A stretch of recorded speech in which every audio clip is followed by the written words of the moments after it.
Our land is everything to us. I will tell you one of the things we remember on our land. We remember our grandfathers paid for it with their lives.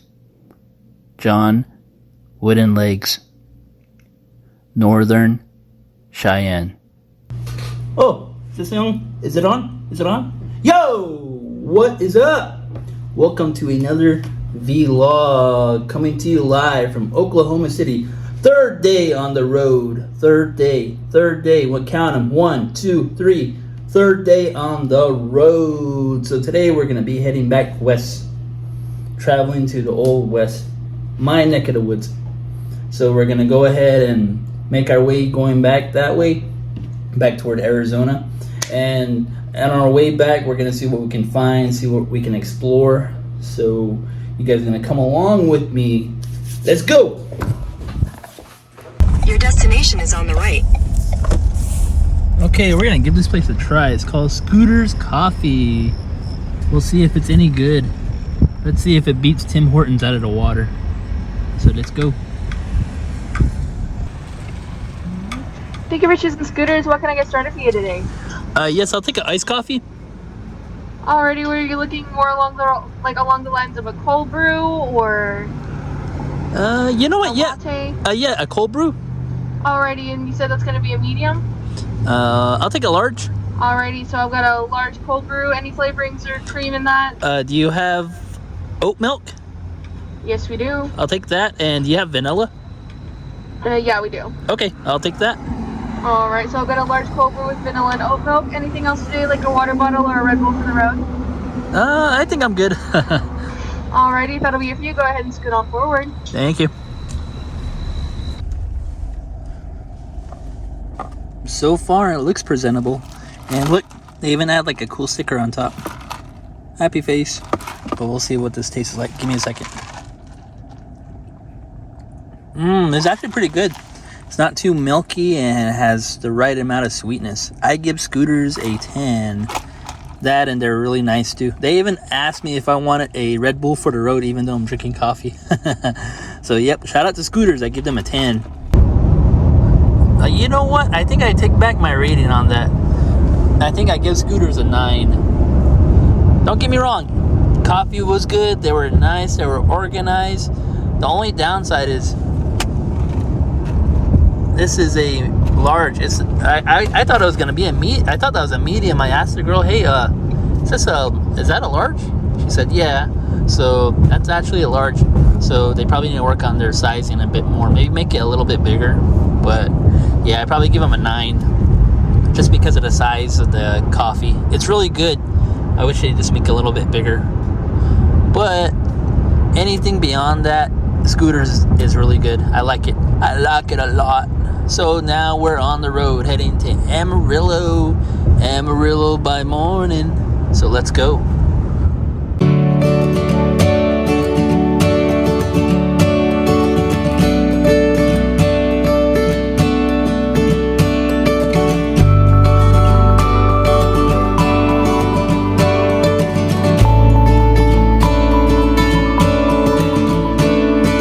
I was not your family, I was a stranger to you once, but you treated me like we had the same blood. I drove up to a cabin, to Wisconsin in the woods. We shot fireworks and drank till we felt good, and the sky was clear in that summer air. You showed me so much kindness, I do not understand. Who puts that kind of soul inside a man? And you always say the same thing, we believe in you. It was a little thing for us that we just wanted to do.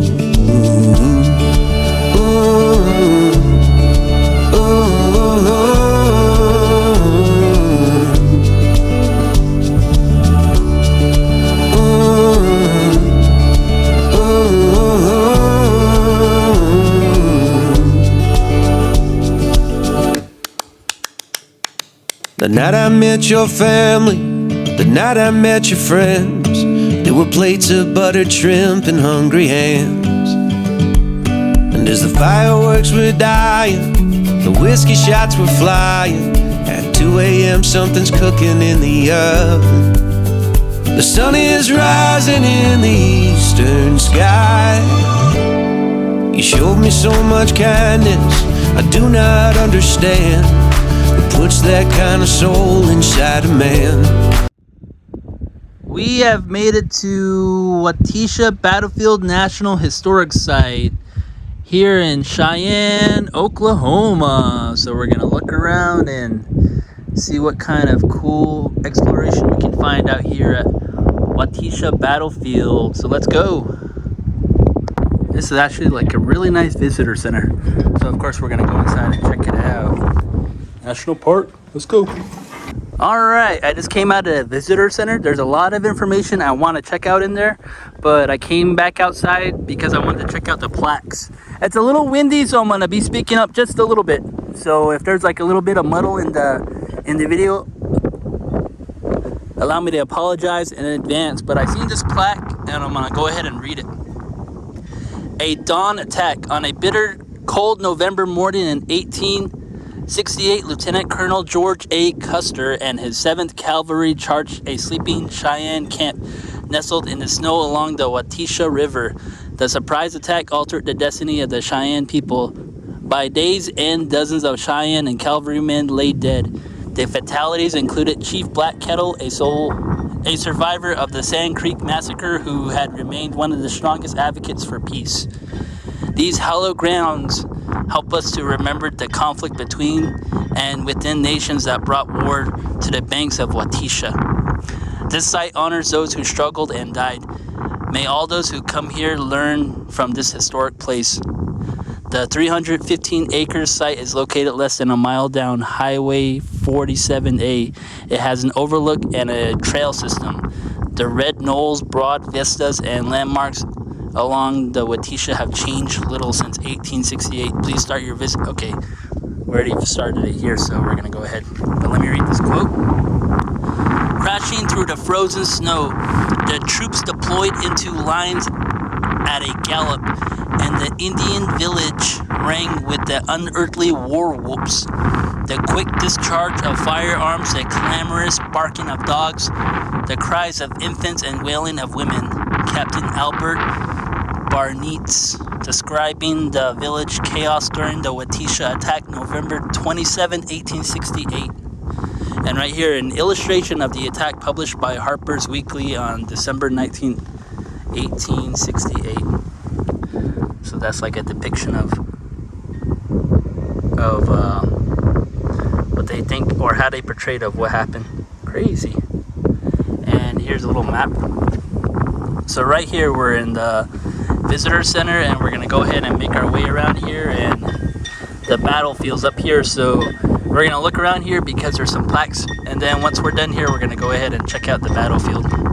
So let's go. And what this says is carving up the quote-unquote Indian lands, and I'm only reading it because it says it on there. I'm not an advocate for being called Indian, but I'm just reading the plaque. But it says, on a misty morning on April 19th, 1892, 25,000 hopeful settlers gathered for the homestead run that began at high noon. It was literally, quote-unquote, horse race for free homestead on the Cheyenne/Arapaho Indian Reservation. The ranches and farm around you were claimed by these in these land rush.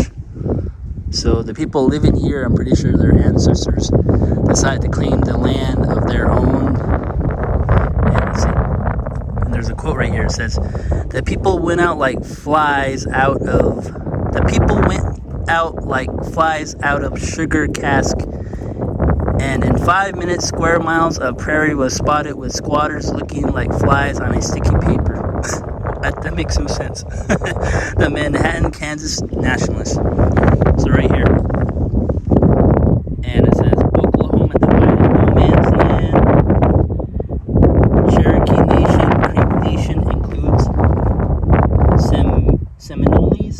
My apologies if I'm saying that wrong. The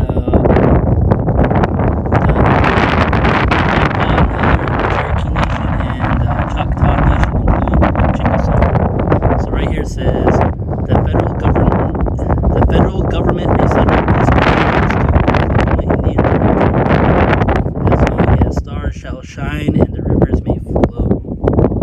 Indian territory, 1850. And right here, on 1880, it got divided again. It says no man's land, Cherokee, Cheyenne, and Arapaho disputed with Texas, Apaches, Kiowa, and Comanches, Chickasaw, Choctaw, Cree, Cherokee, Osage, and I don't know what any of these right here are, and that's I don't know what that is. And then it also says in the 1860s and 70s, the Southern Cheyenne, Arapaho, and other plain tribes were also forced into the quote-unquote the Indian territory. Oh, okay, here we go.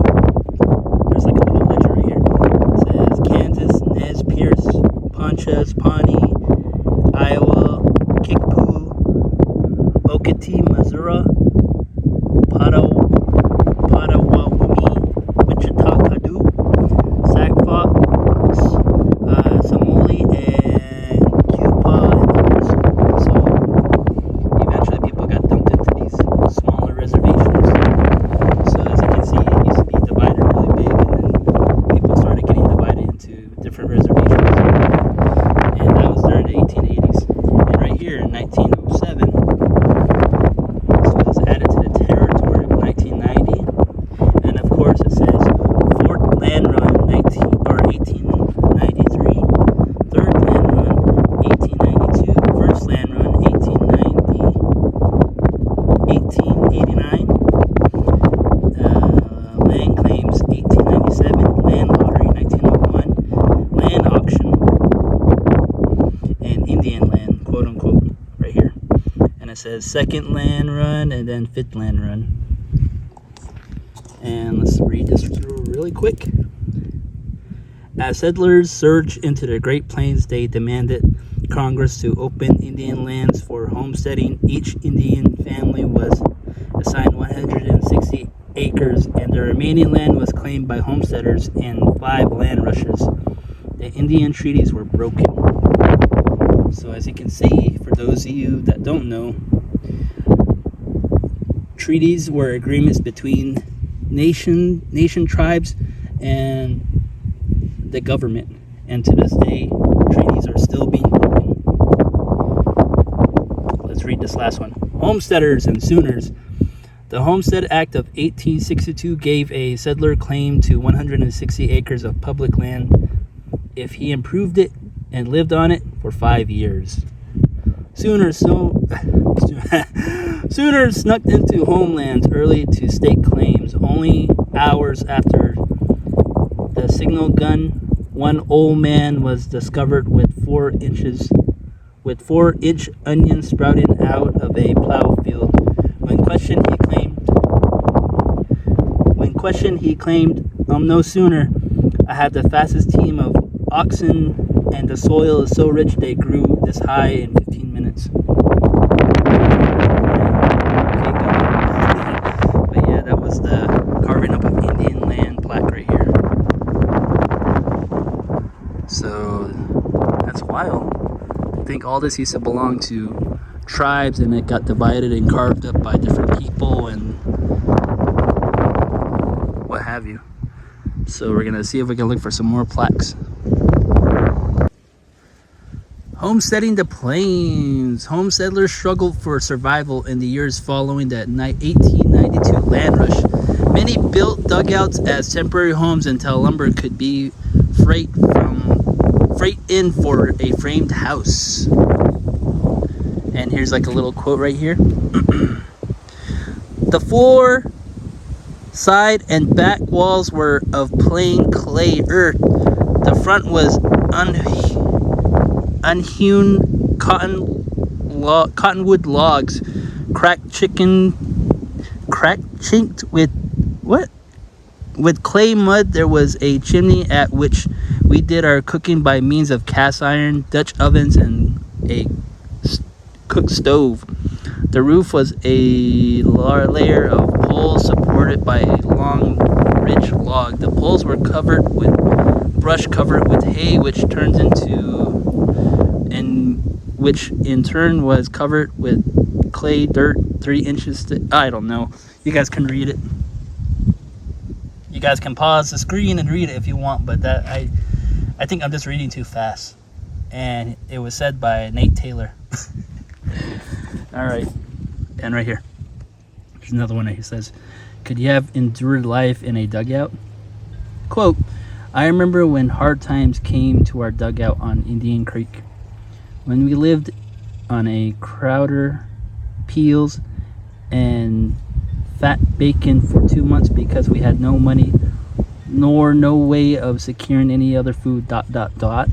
Quote, I remember when many young mothers died at childbirth from lack of medical care and sanitation, when typhoid, smallpox, and measles were fatal scourges, ... Quote, I've seen many little children suffer from malnutrition and uncleanliness. In days when there were no hot school lunches, doctors, or visiting nurses. I also remember when head lice, body lice, and flea flourished. Unquote. Nate M. Taylor, A Brief History of Roger Mills County. And here's like a little miniature picture of what it used to look like back then.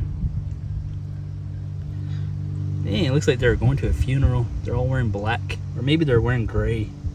Who's to say? And it says, Morton George Custer family, Payne, CEO, Oklahoma, 1899, Research Division of Oklahoma Historical Society. Used to wear a lot of hats back then. And let's see. It says, a city born in a day. Look toward the town of Cheyenne and imagine how it looked in 1892. Quote, the run for lots in what was designed the county seat of County F, now Roger Mills County, began high noon on April 19, 1892. By nightfall, Cheyenne had a population of 50. Quote, the first residents were dugouts. There have been only a few framed houses built during 2 years. The real homemaker took pride in her dugout, made it cozy and homesy. To us 92ers, our dugout meant peace and prosperity, and in our wildest dreams, perhaps affluent, unquote. Clania Cassidy, once every 5 years, a history of Cheyenne, Oklahoma. So this right here was an example of a dugout. Pretty simple, pretty chill and laid back. Pretty cool how they put the rocks in there too. So yep, homesteading the plains, really tough life. So let's go ahead and carry on. Windmills, water, and wildlife. Water is so scarce in these arid grasslands. Early settlers depended on wind power to pump water from deep wells. These quote-unquote watering holes, important to people and livestock, also attracted wildlife. Quote, what the plains lack in water, they will make up for in wind. The steel-bladed windmills was invented in 1870. It pumped precious water to home and stock tank. A cow needs 13 gallons of water per day, and it will seldom graze more than a mile from water. In the 1930s, electricity came to rural areas and electric pumps began to replace the windmill. Today, windmills remind us of the struggles for water on the plains. Man, that's a really old windmill. Look, it's like different because the windmills I know of, they aren't like sharp bladed like this. So this is like a hexagon, or is it an octagon? 1, 2, 3, 4, 5 hexagon. My bad. Yeah, it's pretty cool. Really old pictures. And watch for animals attracted to this watering hole. You got the ornate box turtle, you got the northern bobwhite, looks like a quail, and the kangaroo rat. Without a watering hole, small animals obtain moisture from seeds, fruits, and leaves of plants. It's pretty cool. So they can survive in this right here, this arid temperature of the plains. Pretty cool. And right here, before the introduction of windmills, farmers struggled to collect water. Quote, when the Washita River went dry during the summer months, we had to scrap for water with a scraper called a sip. This was an uphill business until the use of windmills and stock tanks became prevalent. Augusta Metcalf. So they pulled the horse and they kind of just scraped the bottom until they got water. That's wild. So yeah, the windmill.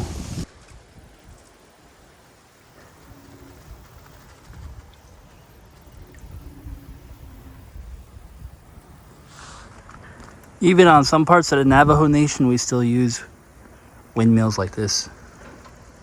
They're not made out of wood, but they're more metal.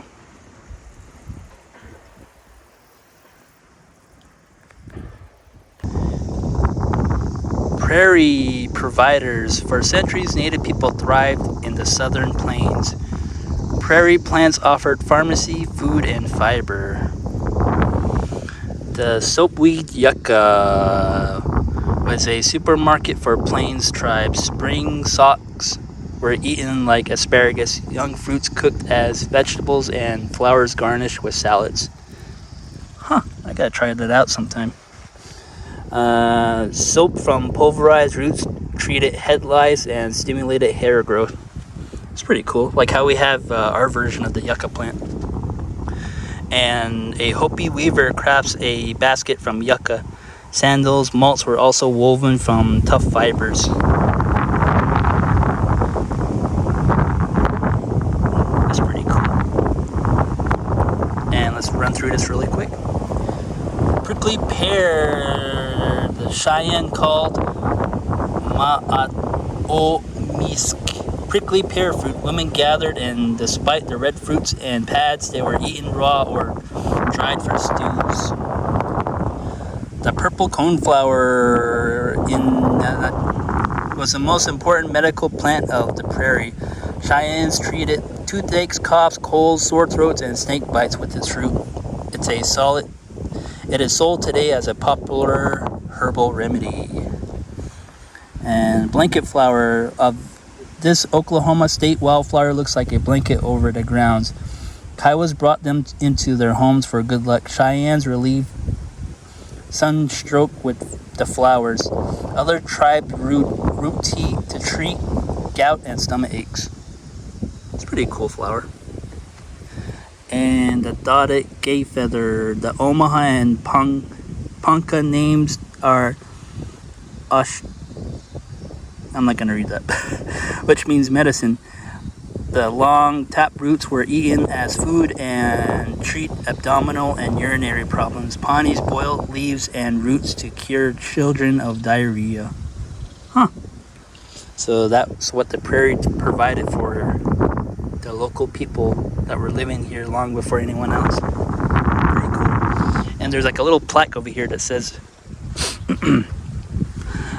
This native garden is dedicated to Chief Lawrence Hart for his role in establishing Washita Battlefield National Historic Site, and to the members of the Cheyenne Arapaho tribes of Oklahoma who provided education and assistance in support of the park's cultural and natural resources. 2010. Awesome. That's pretty cool. But yeah, I really need to try out that soapweed yucca. Sounds like an interesting recipe. So let's move on to the next plaque.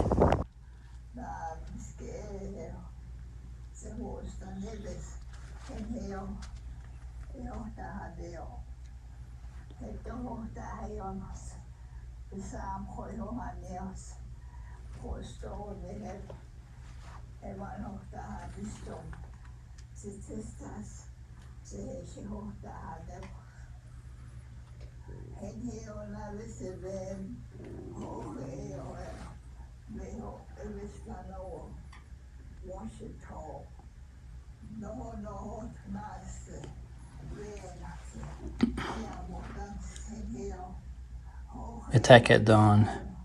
At dawn, November 27, 1868, Lieutenant Colonel George A. Custer and the 7th Cavalry stormed into Black Kettle village of southern Cheyenne. The peace chief and his wife, survivor of the Sand Creek Massacre 4 years earlier, were among those killed. Along with the Washita River that day, the mural in front of you depicts the surprise attack.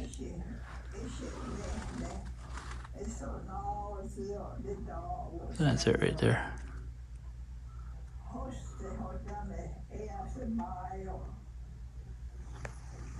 And at the bottom right here it says, after quickly seizing the village, Custer carried out General Sheridan's orders to destroy it.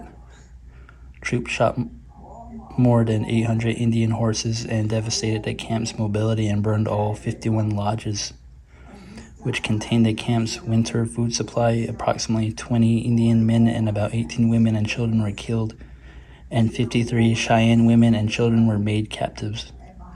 The 7th Cavalry lost 22 men. Before torching the village, some soldiers covertly looted some items such as buffalo robe and traded blankets on the view in front of you. So this is a buffalo robe right here. And over here is the blankets.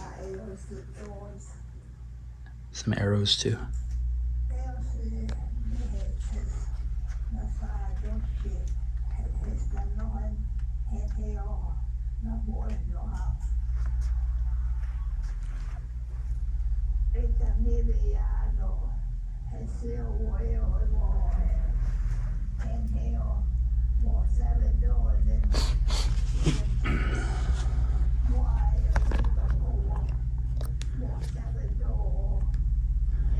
Right here, conflicts continued after Washita. The 7th Cavalry's triumph strike on Black Kettle's camp meant that the Cheyenne and other Southern Plains tribe were no longer safe in their winter encampments. The military offensively continued throughout the winter and was eventually successful in forcing the tribes to move to reservations. Regarding Washita, many people on the frontier praised Custer, believing that victory would end raids by hostile warriors. But others believed that Black Kettle's village had been struck unjustly. Quote, "I cannot but feel," wrote Thomas Murphy, the superintendent of Indian Affairs, quote, "that innocent parties may have suffered for the crime of others." And right down here it says, in December of 1868, General Sheridan resumed the winter campaign as the 7th Cavalry, along with the 19th Kansas Cavalry, traveled southeast of Camp Supply to Fort Cobb on December 11th. Custer and a detachment returned to the site of Washita attack east of the village site. They discovered the remains of Major Joel Elliott and 17 men missing since November 27th, when they were last seen pursuing fleeing Indians. In the abandoned village downstream, they discovered bodies of Clara Bin, a white captive, and Willie, her infant son. Yep, conflict. Custer is forewarned. The army pursued the Southern Cheyenne and Arapaho for months after Washita. As part of this campaign in March 1868 at Sweetwater Creek, Texas, Lieutenant Colonel George A. Custer met with Stone Forehead Medicine Arrows, a keeper of the Cheyenne's sacred arrows. They and other elders smoked the sacred pipe of peace according to Cheyenne oral traditions. When they finished smoking, the chief dumped the tobacco ashes on Custer's boot and told him that if he would attack or lie to the Cheyenne again, he would die. The prophecy came true. At the Battle of Little Bighorn in 1876, Lakota and Cheyenne warriors overwhelmed and destroyed Custer's detachments of 7th U.S. Cavalry.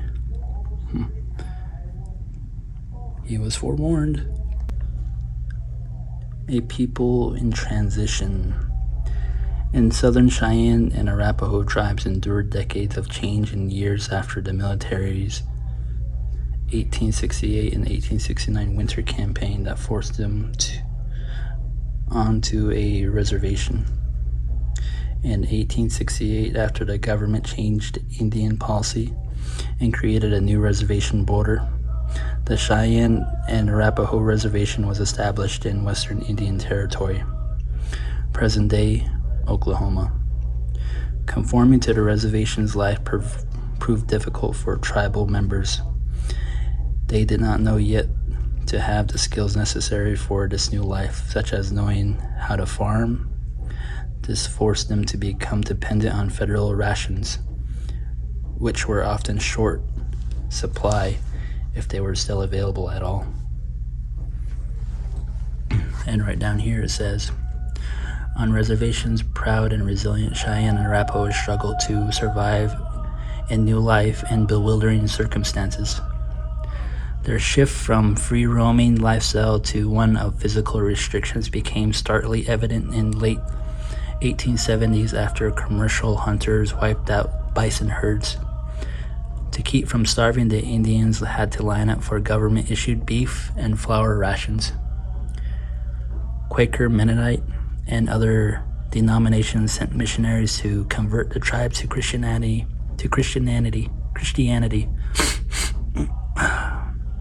Teachers in boarding schools taught English and vocational skills while trying to rid students from their Indian heritage. In the mid-1880s, the government forced Cheyenne and Arapaho to allow cattle ranchers to lease more than 300 million acres of tribal lands.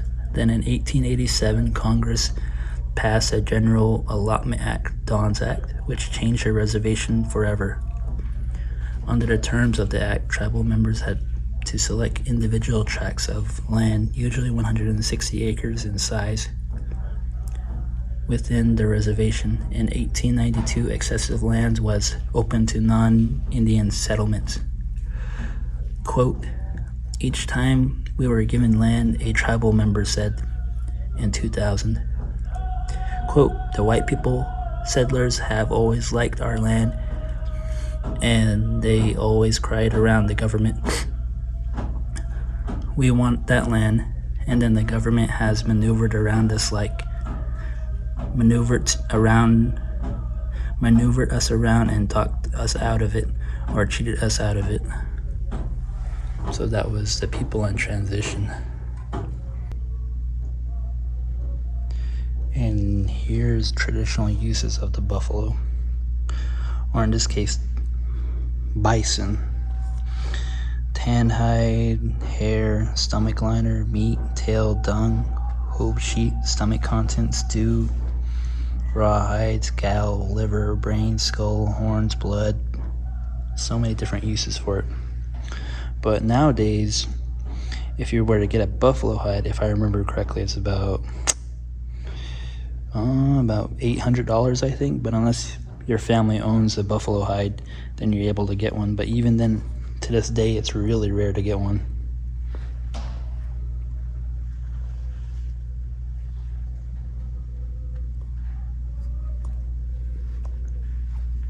So there were many uses for buffalo hide, from making jewelry, weapons, clothing,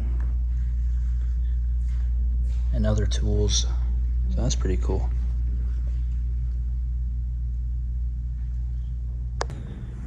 And here's a headdress. Whoa, that's really long. On display is a replica war bonnet or headdress similar to what Cheyenne chiefs wore today. Traditionally, headdresses are made from eagle feathers, but modern replicas has painted turkey feathers. Each feather in the war bonnet is given to a bearer by the tribal council in recognition of performing a great feat or deed. This makes it improper for anyone other than the owner to wear a war bonnet and culturally insensitive to tradition and respect associated with this Cheyenne tradition. It's pretty cool.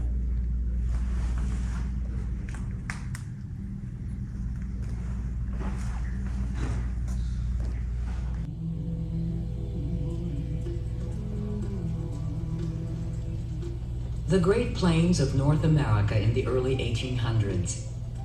It is a land of seemingly endless horizons and enormous herds of bison. This is the home of the Cheyenne. The Cheyennes call themselves the people. They follow the great buffalo herds, numbering perhaps 50 million. And the herds gave them sustenance, but it also gave them wealth, and it gave to them a warrior tradition of power. Yet, in 1858, 10 years before the attack at Washita, a single event is about to turn the Cheyenne world upside down: the discovery of gold.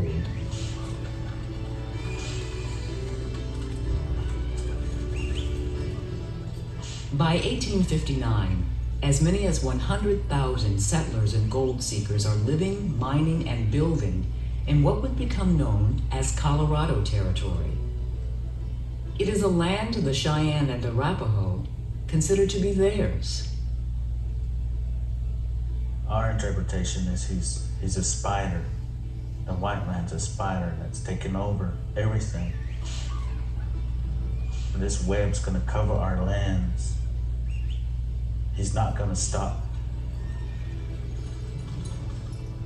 Most settlers in Colorado view the Cheyenne as a warlike people, an obstacle standing in their way. You'll see statements, well, the Indians really aren't using the land the way it's supposed to be used. I mean, they're not farming it, they're not building buildings, they're just out there roaming around. It was meant by God to till, to harvest the fruit of the land. It's God's will, and these Indians are in the way.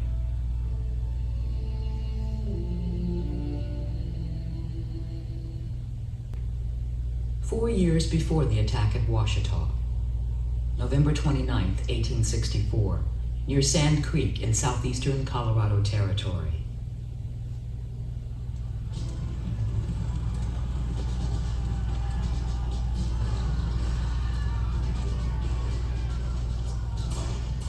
Just before dawn, some 800 men of the 3rd Colorado Cavalry launch a surprise attack on sleeping Cheyenne and Arapaho camps.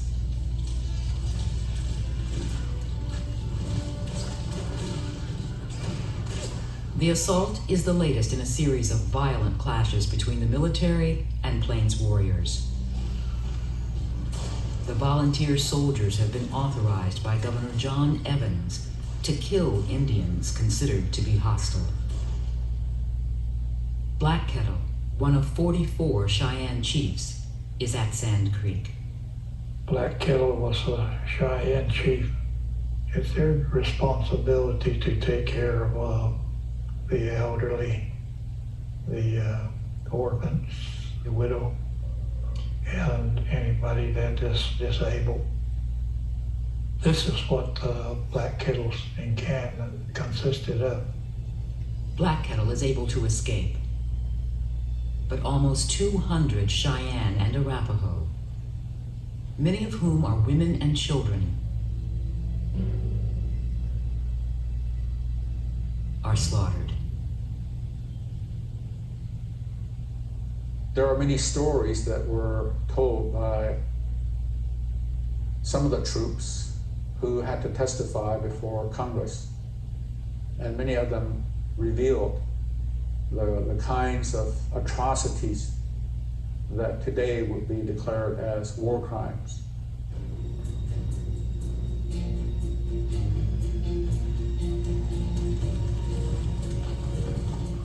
Incensed by the massacre at Sand Creek,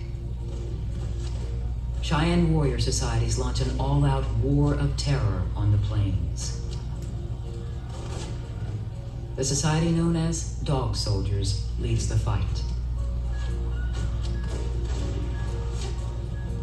Their revenge is depicted in a series of drawings done by the Dog Soldiers themselves.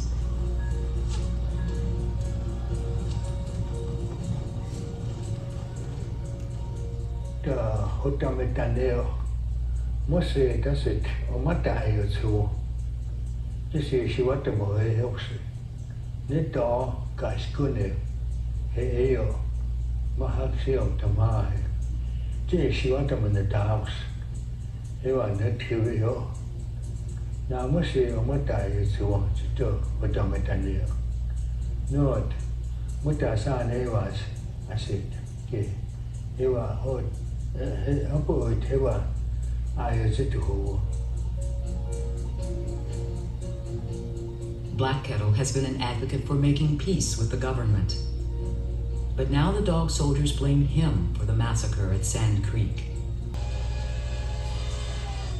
And when they seen these railroad tracks and trains coming, they knew that these people are never ever going to stop coming. The speed of the railroad dramatically increases the number of settlers moving west. Most are farmers seeking to put down permanent roots. The government entices them to go west with the promise of 160 acres of free land. This goes back to the very beginnings of our country. The right to own land, the right to actually have a piece of something. It's absolutely their right to be there and to own that piece of property, and it goes right to the core of our American being. But this piece of property on the southern plains is land the Cheyenne and other tribes consider theirs, the source of their food and shelter. Without it, they will die. October 1867, Medicine Lodge Creek, Kansas. Under pressure from humanitarian groups to bring peace to the frontier, the government offers a treaty with the Cheyenne and other southern plains tribes. The Medicine Lodge Treaty promises regular payments of food, weapons, and clothing. In exchange, the tribes agree to move to the newly established Indian Territory, south of the Arkansas River, in what is now Oklahoma. In spite of the Sand Creek Massacre, Black Kettle is among the Cheyenne chiefs to accept the terms of the treaty. It is mind-boggling that Black Kettle continued to strive for peace. He did say that it was difficult for him to trust the white man again, but nonetheless he did. November 1868. While Custer scours the plains, as many as 6,000 Cheyenne, Arapaho, Kiowa, Comanche, and Plains Apache make their winter camps along the Washita River in Indian Territory. Most believe the soldiers will not come, at least not until spring. In fact, some had said, well, they never attacked during the winter. They almost gained some assurance from the weather. It was so cold. Among the villages on the Washita are Black Kettle and his people. The dog soldiers are still angry with Chief Black Kettle about Sand Creek. They offer him no protection. Black Kettle is forced to take his people and settle far to the west of the other encampments on the Washita, a position that leaves them vulnerable to an attack. He took his band then beyond the Arapaho camp and found a good spot. And that's where he was when Colonel Custer's scouts found his village.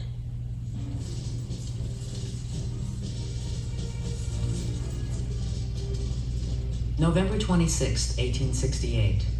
A scouting party led by Major Joel Elliott discovers tracks in the snow. Elliott believes he is on the trail of an Indian war party. Custer and Elliott follow the tracks to a village along the Washita. The general plan was to employ the hours between then and daylight to completely surround the village from all sides, and at daybreak, or as soon as it was barely light enough for the purpose, to attack the Indians from all sides. But the village Custer has found is not that of the war party. It is that of the peaceful Black Kettle.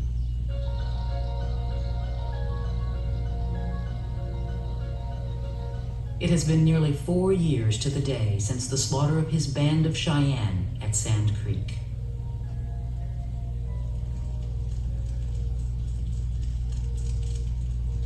Earlier that evening, Black Kettle had called a council. They had heard that soldiers were in the field and decided to move their lodges to a location near the other Indian encampments down the Washita. Black Kettle's wife, medicine woman later, who was wounded 9 times at Sand Creek, urges them to move at once. Well, toward the end of the meeting, the men inside that lodge decided that no, they didn't want to move.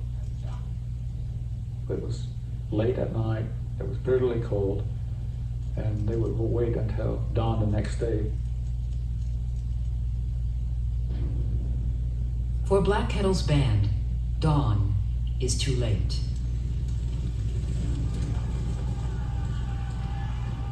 Just before sunrise on November 27th, Custer launches a surprise attack.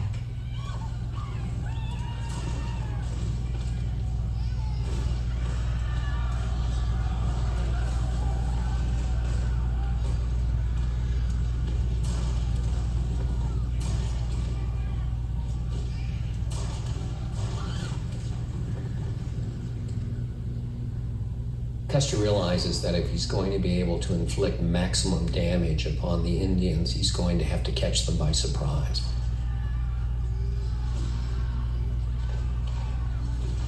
So he's determined upon the dawn attack, a dawn attack when they're asleep in their village, a dawn attack when they're completely unprepared, a dawn attack when their women and their children will be the most vulnerable. It's total warfare at its worst.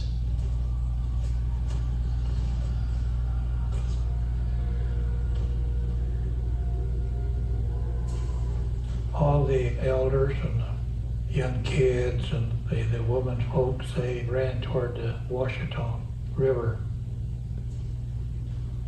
And there was ice, thin ice on the edge of the Washita. Their legs got cut by the ice, or arms when they would slip. Custer is informed that women and children are being killed. He orders his men to stop the killing and to bring all women and children in as prisoners.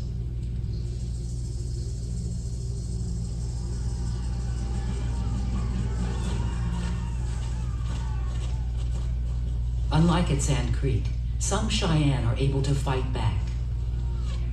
Many years later, an elderly Cheyenne man named Magpie remembers grabbing a gun and running for cover. As he was running, he could hear hoofbeats of a horse behind him.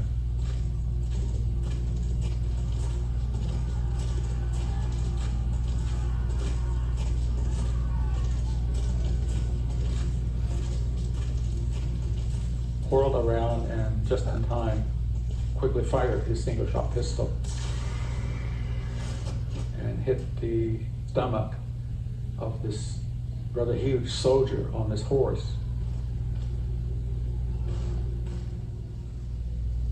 Today, Washita is a place where the common history of all is forever whispered by the wind. It is a place to experience the open horizons the Cheyenne so cherished, and to walk in the peaceful footsteps of Chief Black Kettle. It is a place to contemplate the price of progress and the cost of peace, and to remember those who by choice or by chance were center stage when life changed forever on the southern plains. It is hollow ground for all those who died there, including the soldiers who lost their lives there. And we truly feel that way about it, that it is very special ground.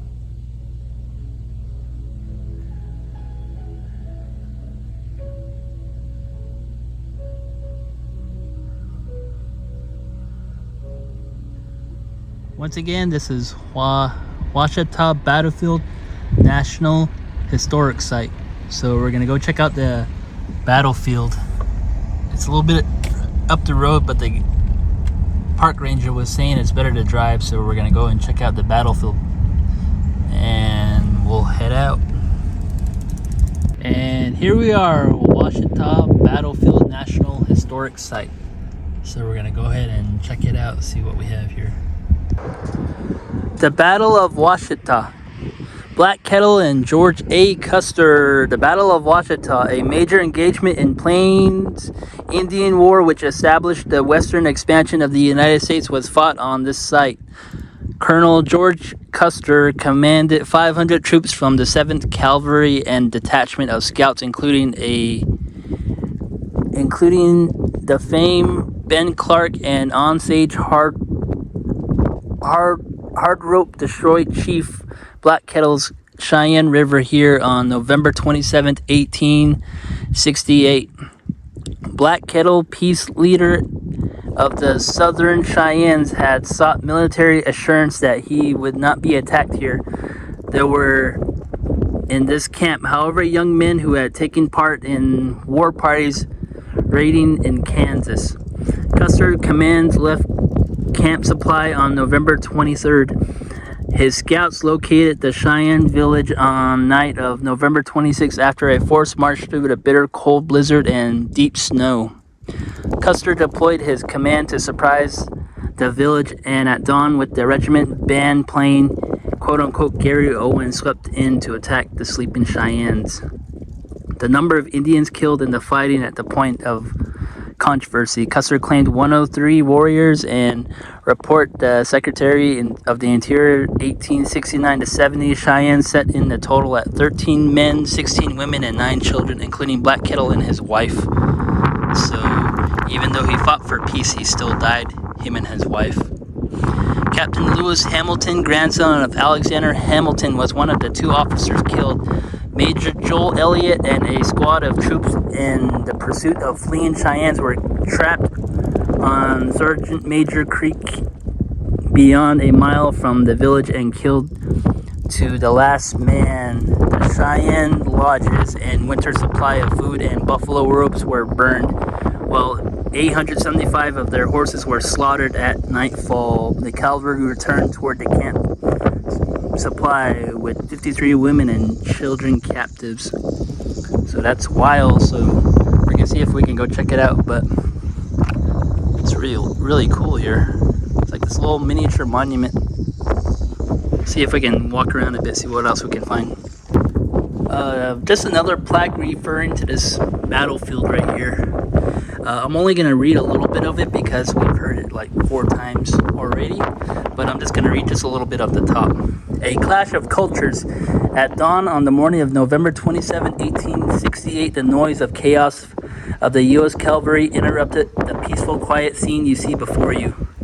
When the sun set that evening, approximately 40 Cheyenne men and women, women and children, and 22 soldiers were dead, and the southern Great Plains was a difficult place. So imagine this place being really peaceful the way it is, and an attack happens at dawn. Wow, so there's a trailhead right there, so we're gonna walk around just a bit. You know what, since I got here, there's like a lot of grasshoppers jumping everywhere. You can hear them too.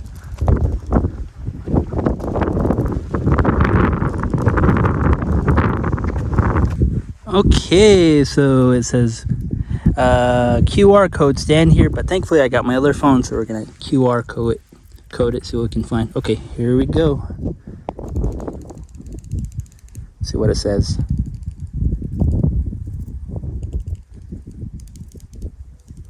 Stop 1, the attack. The 7th U.S. Cavalry, led by Lieutenant Colonel George Armstrong Custer, attacked Cheyenne Peace Chief Black Kettle's village, below you near the second line of trees, just before dawn on November 27, 1868. Behind the ridge to the northwest, left of the barn, Custer divided his forces into 4 battalions. Custer led the largest battalion of 4 companies, approximately 284 men, straight toward the village. Major Joel Elliott and Captains William Thompson and Edward Myers led other groups of soldiers east and west of Custer's battalion to try to surround the village. a Cheyenne warrior in the village fired a warning shot, bringing the village to life. The regimental band started to play the 7th U.S. Cavalry song, Gary Owen, but freezing temperatures stopped the musicians after a few bars. So we're gonna move on to the next site.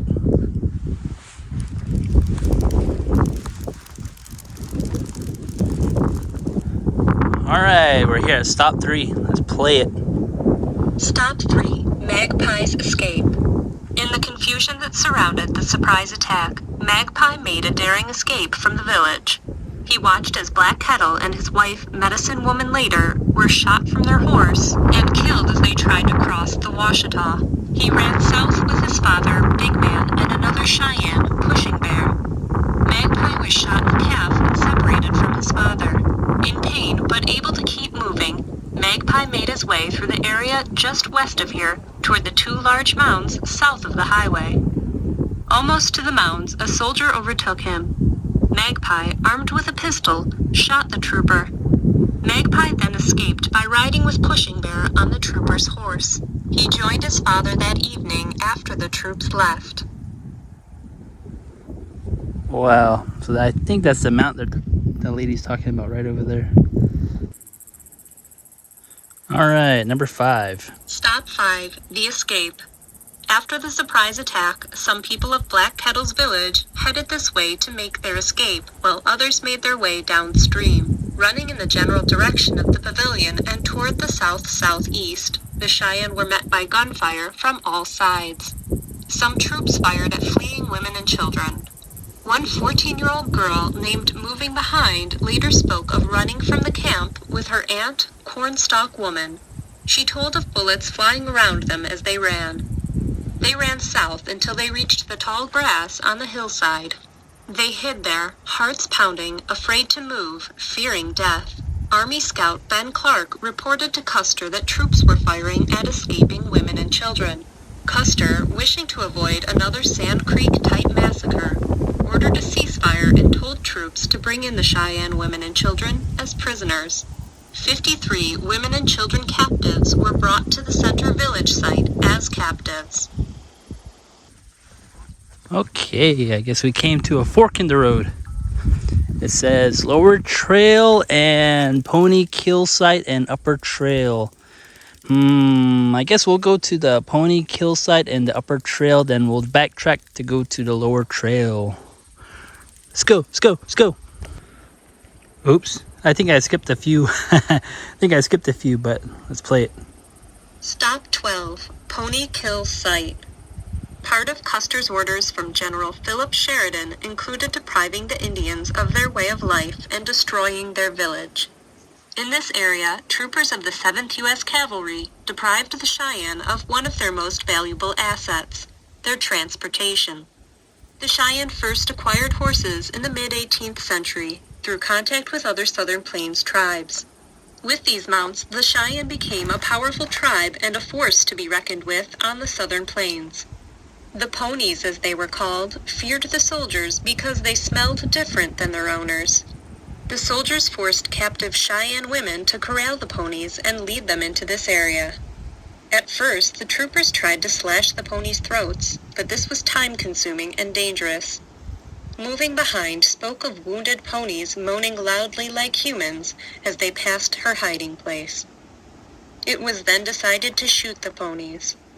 The troopers made quick work of them, and soon the bodies of approximately 800 ponies and mules covered this area. The horse bones remained on site until 1935, when they were taken away to be ground into fertilizer. Whoa, wild. And I guess there's an unpaved trail, so we're gonna go check that out. Get lost in the wilderness of Oklahoma, so let's go. Let's go.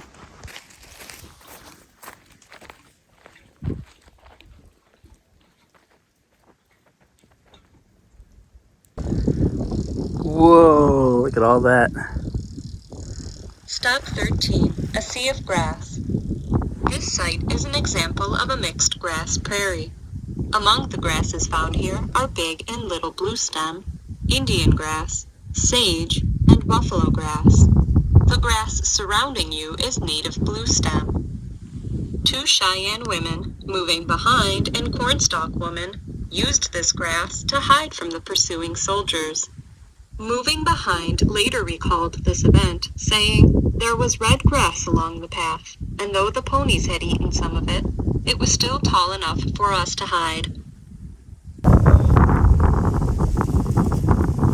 Stop 15. After the attack. Relatives and other bands of Cheyenne took in those who had narrowly escaped.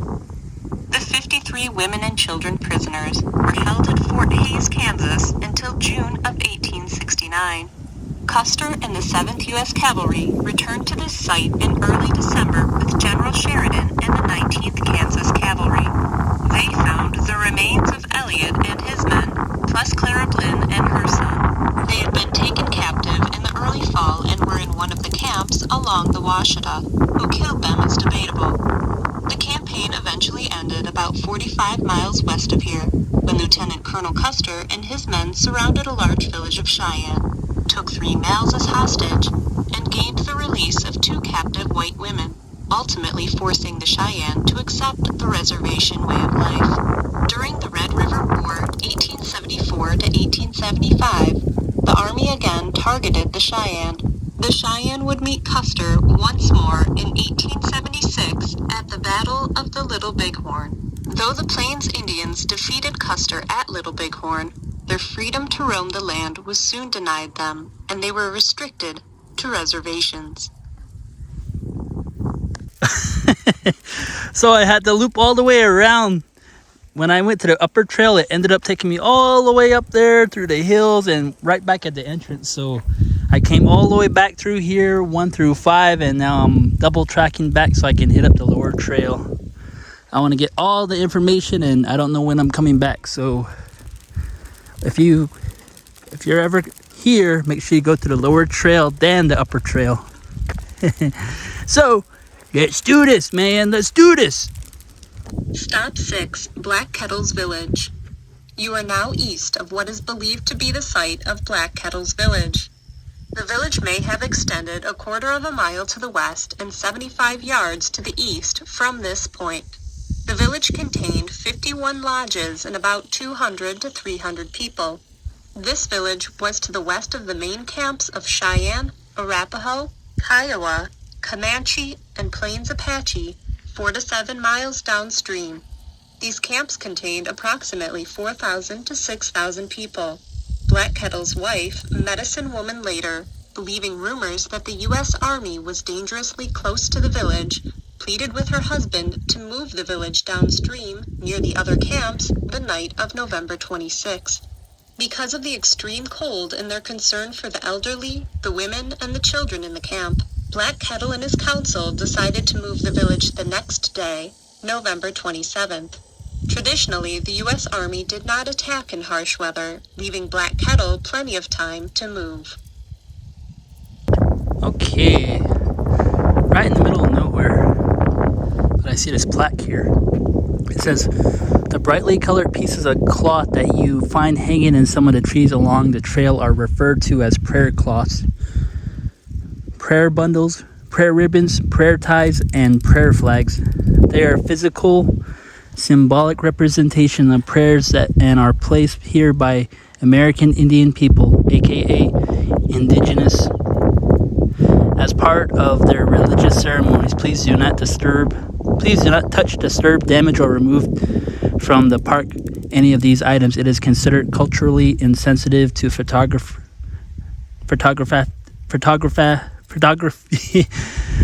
To take pictures of these items, we request that you do not do so." So of course I'm not gonna photograph anything, but that's what it's giving everyone a heads up on what these colored cloth are. All right, we're here at stop 7. Stop 7, Washita River. Washita is an anglicized version of the 2 Choctaw words Owachito, meaning big hunt, known as the Hoheaohe, meaning lodgepole to the Cheyenne. The Washita River and its valley offered sanctuary for the Plains tribes. The valley provided protection from the wind. Winter was a time to meet old friends from other camps and prepare for the following year's activities. The Washita starts west of here in Texas and flows more than 580 miles until it intersects the Red River in south-central Oklahoma. The Washita has changed course many times over the years and was subject to flooding every spring until a flood control project in the 1950s contained the river. While walking this trail, you will see wide depressions that mark old river channels. Stop 10. River Channel. Where you are standing was most likely the river channel in 1868. Over the years, the river has changed its course many times due to annual spring floods. These floods have deposited many feet of silt over what was once Black Kettle's village. Archaeologists working with the Oklahoma Historical Society and the National Park Service have done several excavations in the area, trying to determine the exact location of the village, but as of yet have been unable to do so.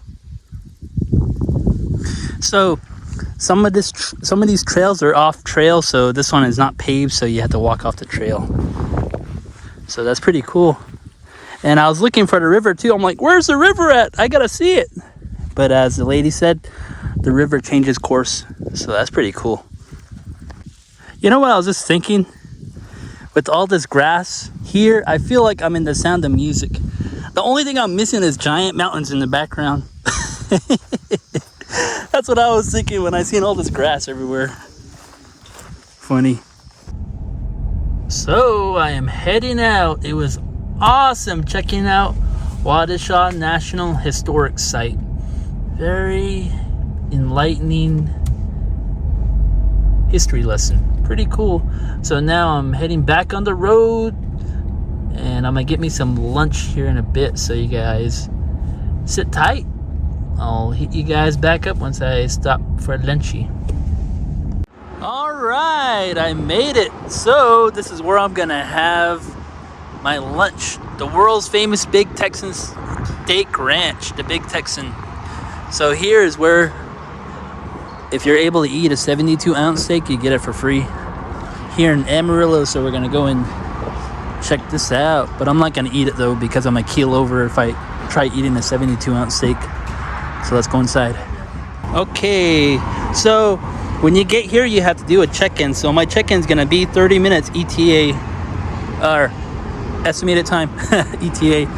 But I thought I'd look around and vlog a little bit more. Dang, look at that bull. I wonder if I could get on top. Just kidding. But I saw this too, and I thought I'd come over here and take a look at it. Looks very interesting. So let's take a look at what this is.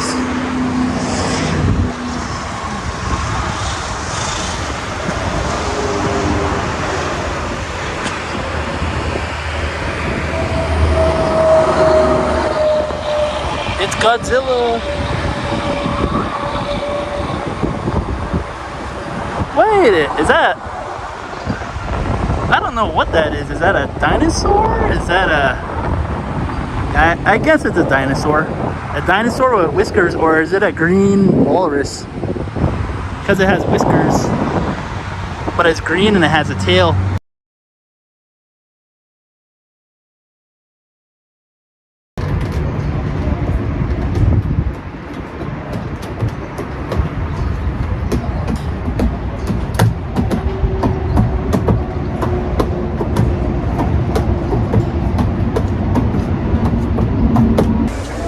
Okay, I checked in and so far I'm liking the table. I wonder if I could take it with me.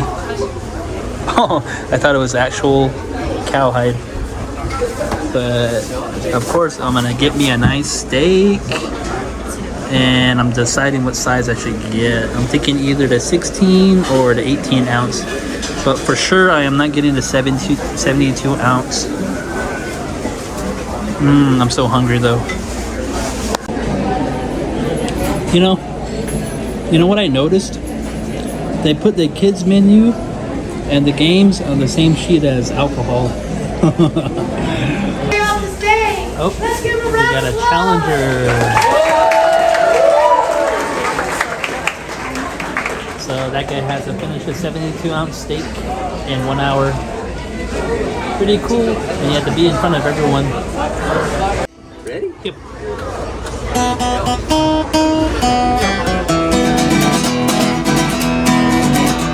I hear that rain coming, it's rolling down the bay.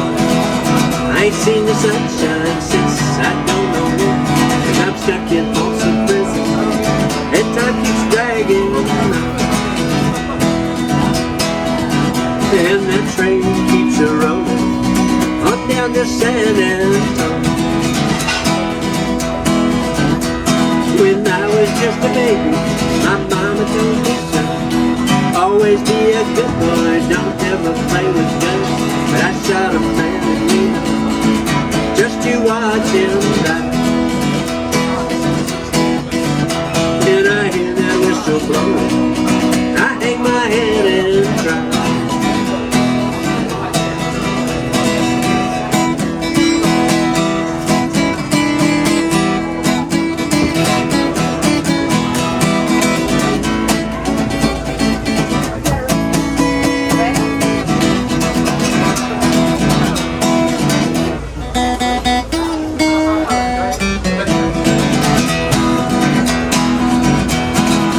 There's rich folks riding in their fancy dining cars. Bet they're drinking coffee and smoking big cigars. I knew I had to go. I know I can't be free.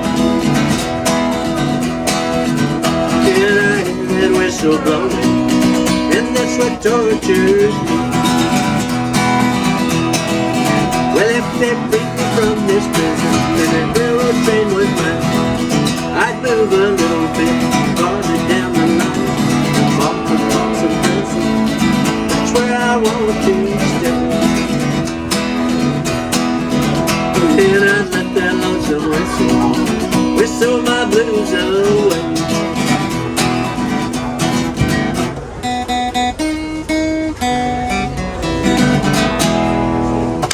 That work? Yep, we're perfect. Alright, here's my steak. I got 24 ounce. I got some broccoli, mashed potatoes, and I got me some biscuits. Time to enjoy my meal. Whoop, whoop.